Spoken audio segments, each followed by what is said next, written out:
이번엔 신지호 국민의힘 전 전략기획부총장과 전격 인터뷰 해보겠습니다. 어서 오십시오. 네, 안녕하세요. 네. 민주당에서 공식적인 추진 의사를 밝혔던 형사소송법 개정안 하루 만에 철회를 했습니다. 네.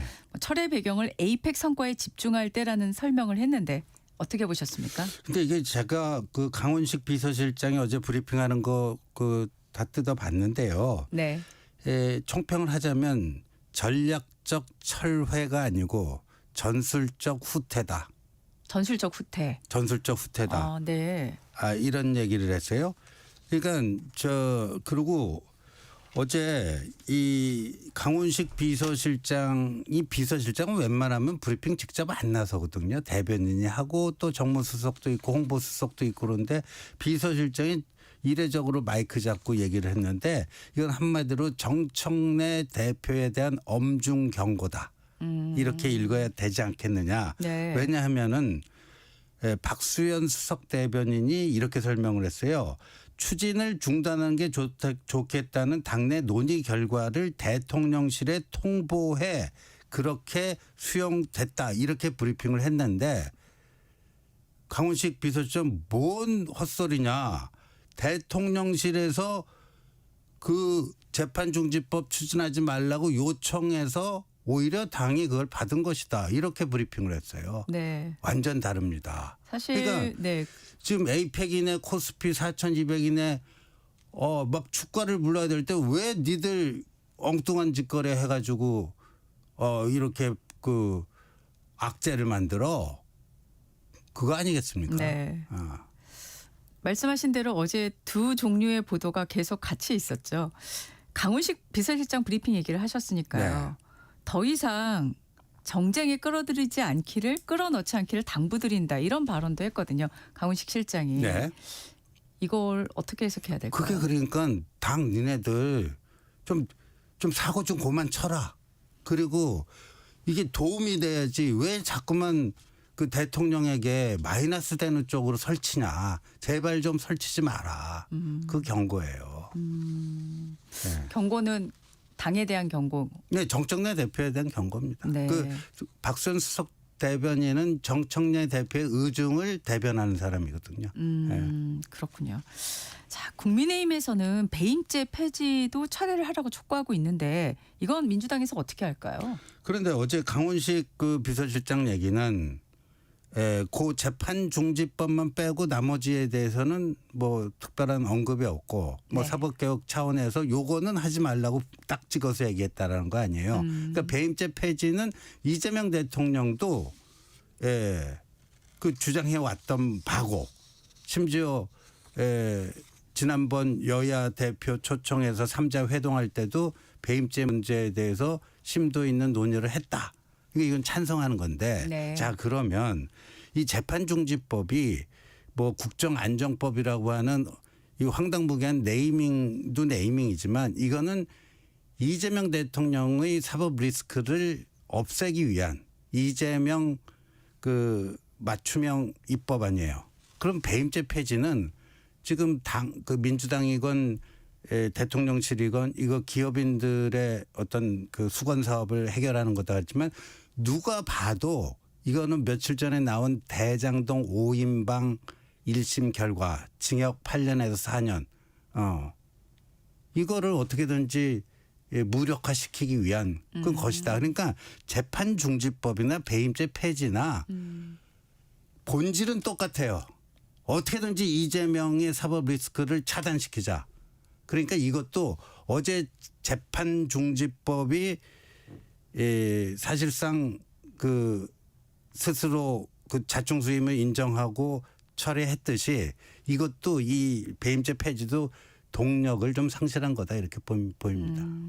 민주당에서 철회할 가능성은 없다고 보시는 거죠, 그러면?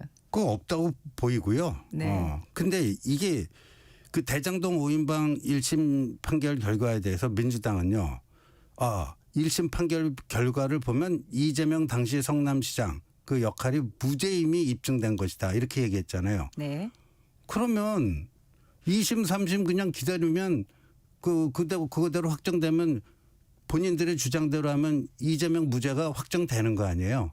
왜 굳이 배임죄 폐지를 하려고 그래요? 그것도 논리적으로도 안 맞아요. 예. 알겠습니다. 민주당에서는 어제 그 사법 불신 극복, 사법 행정 정상화 TF를 발족을 했습니다. 뭐 제왕적 대법원장 권한을 분산하겠다는 취지라고 설명을 하고 있습니다. 이 TF 활동 목표나 흐름들 어떻게 보고 계십니까? 지금 저 법원 행정처 있잖아요. 네. 요거를 최우선 순위로 추진하려고 하는 것 같아요. 왜냐하면은 예. 아시다시피 매년 2월이 법원의 정기 인사가 있지 않습니까? 예. 그 내년 2월 법원 정기 인사를 조희대 대법원장이 못하게 하기 위한 거예요. 왜냐하면 지금 대장동 그 5인방 1심 결과도 그렇고 다른 것도 그렇고 김대웅 서울고등법원장이 국감 나와서 이재명 대통령 재판 재개 이론적으로 가능하다. 뭐 그런 것들. 그래서 고 인사를 법관이 아닌 외부인이 다수로 구성되는 그 위원회에서 본인들은 여러 가지 루트를 통해서 거기에 입김을 넣고 영향력을 행사해서 그러니까 특히나 이재명 대통령 관련 재판장들 이런 것들 관리하기 위해서 요거를 1번으로 하는 것 같아요. 네. 그런데 이것도 이미 제가 민주당이나 그 정권의 외부인이 제가 이 정도 그거를 읽을 정도면 사람들 다 아는 거예요. 무슨 의도를 가지고 이걸 하려고 하는가. 그래서 뭐 이것도 그렇게 그 의석은 많은데 네. 통과시킬 수 있는 의석은 있지만 예. 여론은 상당히 안 좋을 거다 이렇게 봅니다. 알겠습니다. 자, 에이펙 정상회의 얘기 좀 해보겠습니다. 일단 어떻게 보십니까? 에이펙 정상회의 결과 점수 준다면 요새 성적표가 유행이어가지고 저는 뭐 평균 이상 뭐 좋은 결과다. 평균 이상이면 B0, B뿔? 뭐 하여간 네. 그 이상이다. 그 이상이다. 네. 그 이상이다. 잘한 건 일단은 잘했다. 잘한 건 잘했다. 네. 네. 어제 인유한 의원께서 나오셔서 네. 아주 칭찬을 하셨거든요. 네. 역시 잘했다라고 보시는 건데 예. 그러면은 지금 좀 문제가 있다 내지는 아쉽다 이 보는 거는 뭐가 있을까요? 문제가 그거는요. 그 핵 잠수함 관련해 가지고 네네. 진짜 수건 사업이에요 이게. 네. 우리 한국에 있어서는 그 물꼬를 텄잖아요. 그 엄청난 의미가 있는데 예. 그거를 어떻게 할지에 대해서는 모든 게 미정이에요. 이게 뭐 트럼프 대통령은 미국 필리 조선소에서 해야 된다 그러는데 그러면 사실상 의미가 없고 지금 한화 오션이 2년 전인가 그 인수했지만 예. 핵잠을 만들려면요. 지금 상태의 법적 지위로는 안 되고 방산 업체가 되어야지만 미국 그 법률에 의해서 핵 잠수함을 핵 추진 잠수함을 그 제조할 수 있는데 그렇게 되면 미국 정부의 상당한 규제와 감독을 받을 수밖에 없어요. 네. 그러니까 이게 그 큰 물꼬는 튀었는데 앞으로 어떻게 이걸 할지는 정해진 바가 하나도 없기 때문에 그게 이제 과제죠. 남겨진 과제. 네네. 자 그리고 또 지금 후속 절차를 놓고 슬슬 나오는 얘기가 앞서 문진석 의원도 그런 얘기를 하셨지만 이제 특별법으로 할 것이냐 네. 비준 동의로 할 것이냐. 근데 국민의힘에서는 이건 비준 동의 받아야 된다. 네. 그리고 설명을 충분히 해야 된다. 네, 이렇게 얘기를 하고 있는데 부총장님께서는 어떻게 보십니까? 이거는요. 당연히 네. 국회 비준 동의를 가야 돼요. 왜냐하면 이게 만약에 그 사인이 돼서 효력을 발휘하게 되면 기존의 한미 FTA를 대체하는 겁니다. 그렇지 않습니까? 한미 FTA를 대체한다. 네네. 노무현 때 합의가 되고 이명박 때 국회 비준이 이루어졌습니다. 한미 FTA가. 그때도 국회 비준을 했었어요. 뭐 체류탄이 터지고 뭐 이런 상황이었지만 국회 비준. 근데 한미 FTA를 대체하는 거 아닙니까? 이번 그 관세 협정이. 그럼 당연히 국회 비준 동의인데 근데 왜 민주당이 국회 비준 동의 헌법 60조에도 그렇게 하라고 그 명시가 돼 있는데 왜 대미 투자 특별법 제정 이 얘기를 꺼내 들고 나오는 의도가 뭐겠는가? 국회 비준 동의를 하려면요. 그 합의 내용, 협상 내용이 국회에는 다 공개가 돼야 돼요. 네. 근데 대미 투자 특별법으로 하면 그 협상 정보를 다 공개할 필요가 없어요. 그 차이입니다. 그러니까 이렇게 하는 게 과연 민주당과 이재명 정권에 좋나? 뭔가 구려가지고 자꾸만 숨기려고 이런 꼼수 쓰는 거 아니냐. 이런 오해를 키울 수밖에 없죠. 이렇게 되면.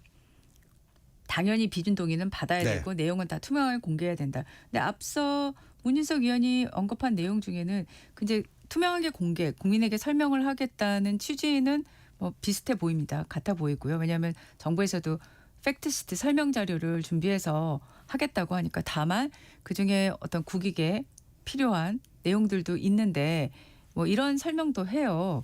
그러니까 조금 일단은 팩트시트가 나와봐야 좀 네. 알 것 같아요. 그렇긴 하죠. 네네. 그리고 양해각서라는 것도 MOU도 무슨 네. 내용이 들어가는지 아직 저희가 아무도 모르죠. 이 내용을 모르지 않습니까? 그래서 이 내용을 더 깊이 질문하기가 참 애매한 시점이다라는 말씀을 드리고 기본적으로는 비준 동의가 꼭 필요하다라고 생각하시는 거죠. 자, 오늘 이재명 대통령 시정연설이 있고 728조 규모의 정부 예산에 대해서 설명을 할 텐데요. 슈퍼 예산이라는 평가가 있는데 네. 내년 예산안 중에서 이거 짚고 넘어가야 된다라고 보는 대목이 있다면 어떤 게 있으실까요? 아무래도 이제 그 이재명 표 예산이라고 부를 수 있는 것들 뭐 이런 것들인데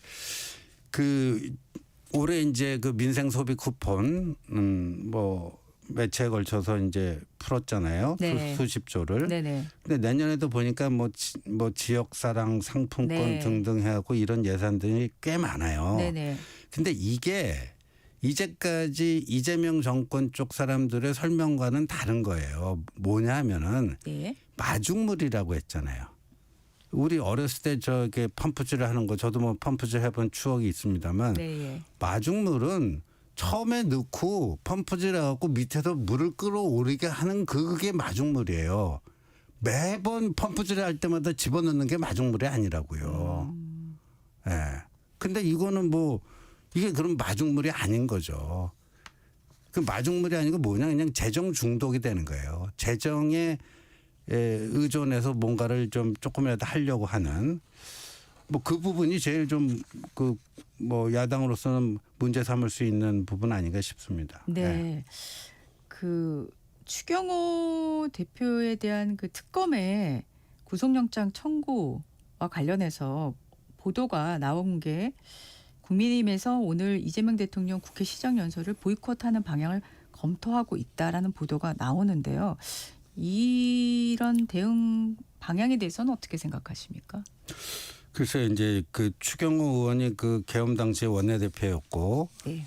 뭐 의총 장소 변경과 관련해서 윤석열 당시 대통령의 비상계엄을 측면 지원하려고 하는 거 아니냐 이런 게 이제 특검과 민주당 쪽의 이제 의혹의 시선인데 네. 뭐 구속영장 이거는 이제 법원에서 판단할 문제 아니에요. 기각할지 발부할지는. 네. 예, 기각할지 발부할지는 그런데 이제 국민의힘으로서는 이게 당시 원내대표를 이렇게 해서 만약 구속영장이 발부가 되면 그 다음 수순은 이 위헌정당 해산 쪽으로 이제 몰고 가려고 하는 거 아니냐 이렇게 볼 수밖에 없죠. 네네. 그리고 그런 얘기를 수없이 공언을 해왔잖아요.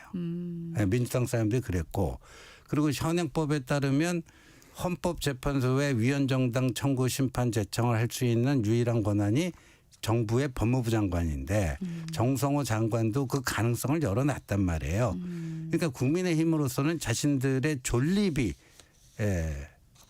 걸린 문제이기 때문에 네네. 여기에 대해서는 상당히 민감하게 반응할 수밖에 없다 이렇게 봅니다. 네. 보이콧을 할 수 있다라고 생각하십니까 오늘? 글쎄요. 그거는 뭐 국민의힘 지도부의 선택이겠죠. 네네. 네. 아까 에이펙 협상과 관련한 질문 중에 하나 더 추가를 하자면 지금 이제 앞서도 제가 질문을 드렸는데 리얼미터에서 10월 27일부터 31일까지 조사를 했는데 긍정평가가 3주 만에 반등세로 돌아섰어요. 그렇지만 양당 간의 지지도 격차도 전주에 6.8%포인트에서 7.5%포인트로 벌어졌고 그런 상황이긴 한데 이 지금 여론조사가 에이펙 정상회의의 긍정적인 어떤 결과에 대해서 여론을 충분히 반영했는지 이에 대해서 어떻게 생각하십니까? 저는 어느 정도 반영된 뭐 충분히 반영됐는지 부분적으로 반영됐는지는 모르겠지만 예. 뭐 저 같은 야권 인사도 뭐 이번 에이펙 결과에 대해서는 상당히 잘한 거다 이런 평가를 할 수밖에 없는 상황 아니에요. 네네. 예, 그러니까 뭐 여론도 정부 여당의 그 상승세로 나오는 게 자연스러운 것 같고요. 네네. 한마디만 덧붙이자면 이재명 대통령은 무지무지하게 운이 좋은 분 같아요. 왜냐하면 이 에이펙도 에이펙이지만 저는 더 임팩트 있었던 거는 젠슨황 효과라고 봅니다. 젠슨왕 효과요. 그리고 뭐 네네. GPU 26만 개 네네. 이거를 이재명 대통령 공약을 보면 자기 임기 말년까지 이 20만 장인가를 뭐 해가지고 기존에 뭐 4만 5천 장에 하고 총 30만 장을 만들겠다는 건데 네네. 그거를 속된 말로 젠슨왕이 한 큐 해결해 줬잖아요. 한 큐 해결해줬다. 네네. 그렇군요.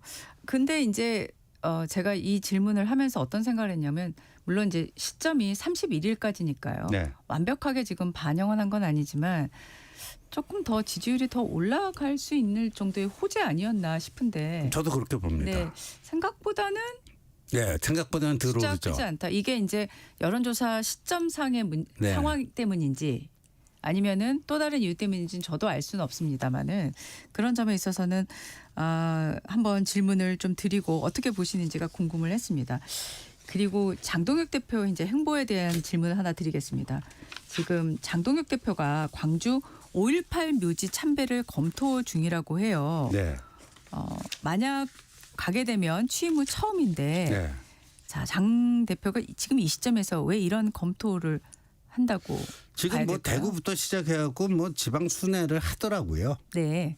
근데 뭐 지방 주요 도시는 순회해야 되는 거 아닙니까? 한 네네. 번씩은. 네네. 그러니까 광주만 또 빼버리면 또 호남 뭐 홀대하느냐 뭐 이런 얘기도 나올 거고 그리고 뭐 그 장 대표 가까운 분들이 언론에 대고 얘기하는 거는 뭔가 이제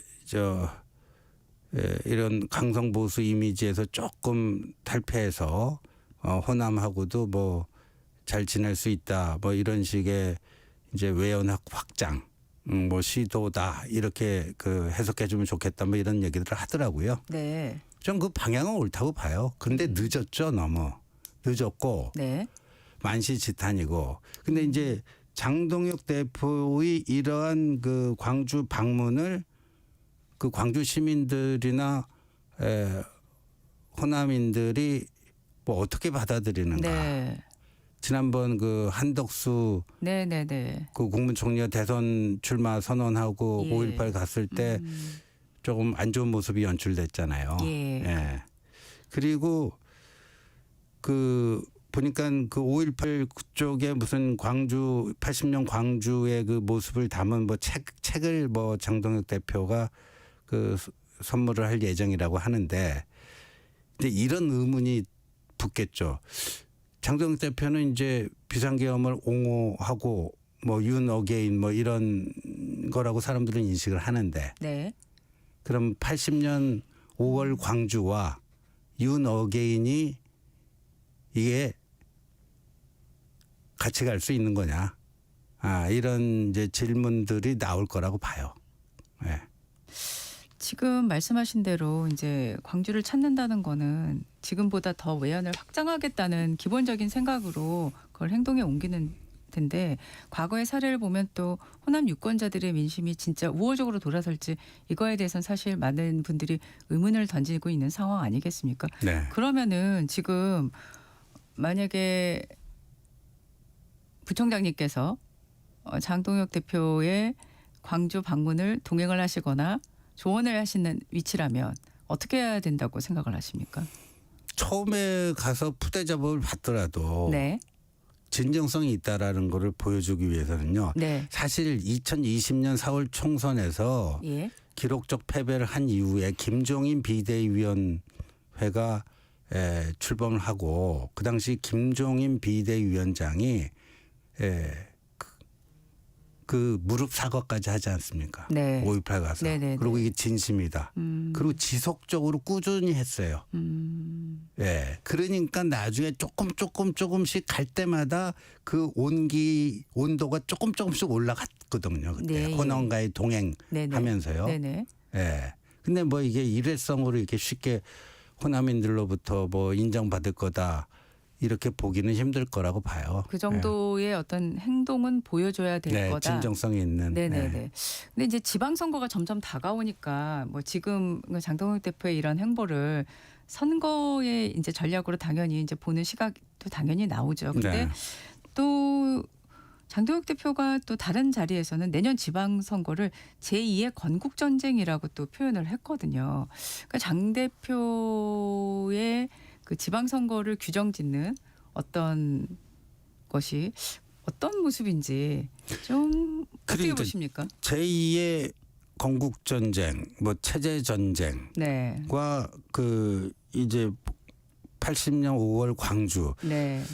뭐 이런 것들이 혼재돼 있는 건데 예. 그럼 그게 무슨 이렇게 그 하나의 뭘로 엮일 수 있는 것들인가. 예. 서로 좀 모순되는 거 아니냐. 아까도 네. 제가 네. 이번 광주 방문이 윤 어게인과 공존할 수 있는가 이런 의문이 제기될 수밖에 없다고 그랬잖아요. 똑같은 네. 맥락이라고 봐요. 네. 똑같은 맥락이라고 네. 봐요. 그러면은 그 중간에 뭔가 브릿지, 예. 예, 디딤돌이 뭐가 이어지는 게 있어야 되지 않습니까? 근데 지금 그 국민의힘의 당론은요. 네. 분명합니다. 그 비상계엄 계엄 반대. 현재의 국민의힘의 공식 당론은요. 계엄 반대. 그다음에 그 4월 4일에 있었던 헌법재판소의 그 윤석열 대통령 파면 결정, 그 탄핵 결정에 대해서는 승복입니다. 계엄 반대 탄핵 승복이에요. 이게 공식 당론입니다. 그런데 당대표를 비롯해서 지도부에 있는 상당수 인사들이 오히려 그 당론과 다른 윤 어게인은 사실 그것과 완전히 반대되는 행동이거든요. 그러니까 그 당론부터 분명히 하고 그 당론에 따라서 움직이면서 5월 광주도 가고 뭐 해야지 이게 논리적 정확성도 있고 그 행위의 진정성 같은 것도 유권자들에게 보여줄 수 있고 그런 게 아닌가 싶습니다. 네. 예. 자, 어제 흥미로운 토론 하나가 있었습니다. 새벽 배송 제한 논란을 두고 한동훈 전 대표와 장혜연 전 의원이 공개 토론을 펼쳤어요.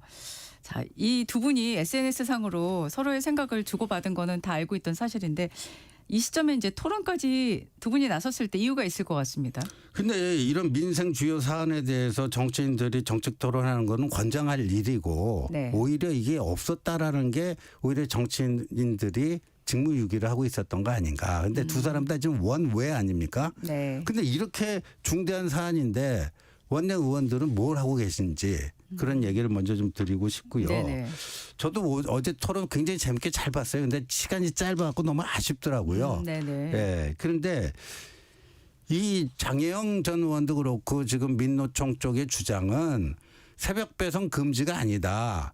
그냥 오전 0시부터 네. 뭐 5시까지 그거를 안 하자는 거고 새벽 배송은 지장이 없다.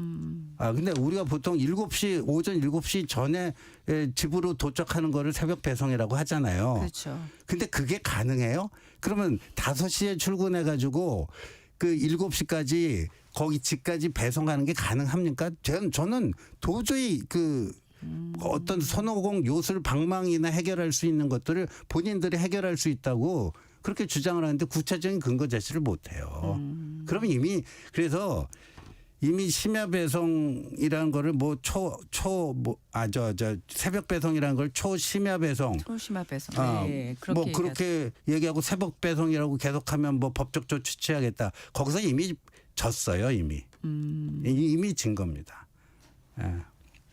자, 이 뭐 새벽 배송을 이용하시는 분들이 뭐 2천만 네. 정도라고 하시니까요. 그러니까 이 문제는 사실 좀 깊이 있는 토론과 실질적인 대안이 좀 나와야 될 것 같습니다. 건강권 문제는 사실 누구나한테 해당하는 문제이니까요.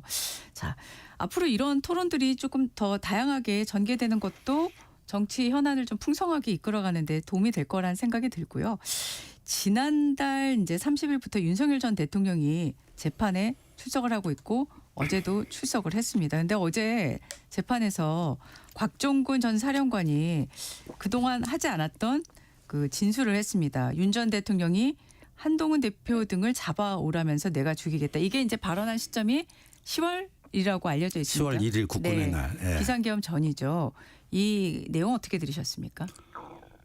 뭐 충격적이고요. 충격이고 뭐 참 참담하고 그렇죠. 근데 그래서 제가요 네. 어제 이 뉴스를 접하고 그 날짜 확인을 한 사건이 있어요. 날짜 확인. 어떤 사건입니까? 왜 그 앵커님도 기억나시겠지만 한동훈 대표가 그 당시에 네. 윤석열 대통령에게 면담을 신청했는데 윤석열 대통령이 잘 그 허용해 주지 않았어요. 네네네. 그러다가 어렵사리 면담이 성사됐습니다. 네네. 그 사진으로 유명한 사진으로 그 예, 이거 뭐 테이블보도 없고 뭐 제로 콜라 뭐 하나 있고 윤석열 대통령은 팔을 이렇게 앞으로 네, 뻗고 그 네네. 한동훈 대표를 상당히 뭔가 그 무서운 눈초리로 이렇게 노려보는 네, 그 사진이 좀 화제를 모았었죠. 예, 그게 이제 빈손 면담이라고 하는 그 네 글자가 다 언론 기사의 그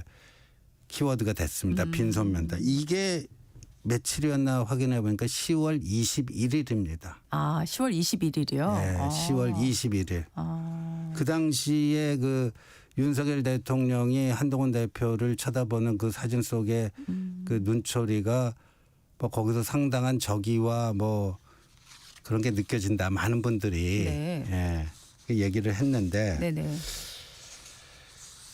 예, 근데 뭐 윤석열 전 대통령 측에서는 이거 아니다라고 부인하고 있으니까요. 네, 입장문에서는 이게 진실이 아니다, 사실이 아니다 이렇게 얘기를 했죠. 그러니까 이제 이거는 앞으로 이제 남은 재판 과정 네, 그래서 또 그 당시에 그 10월 1일 국군의 날 그 관저 만찬에 있었던 게 윤석열, 곽종군 두 사람이 아니고 다른 사람들도 있었잖아요. 네. 뭐 이진우 네. 수방사령관이라든가. 네네. 그 다른 사람들은 또 어떻게 이 문제에 대해서 증언을 하는지.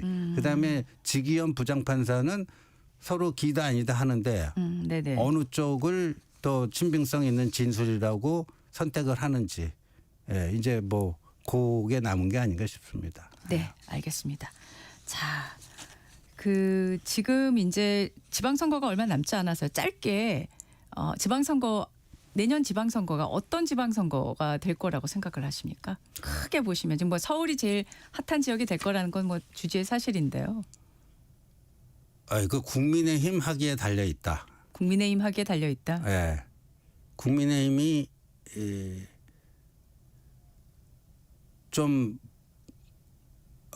민심의 평균값으로 좀 향해서 뭐 변화와 쇄신 속에서 지방선거를 맞이하면 예상 이상의 그 성과를 거둘 수 있는데 알겠습니다. 예, 그렇지 않으면 조금 어려울 수 있다 이런 네. 느낌입니다. 네, 지금까지 신지호 국민의힘 전 전략기획부총장과 말씀 나눴습니다. 고맙습니다. 네, 고맙습니다.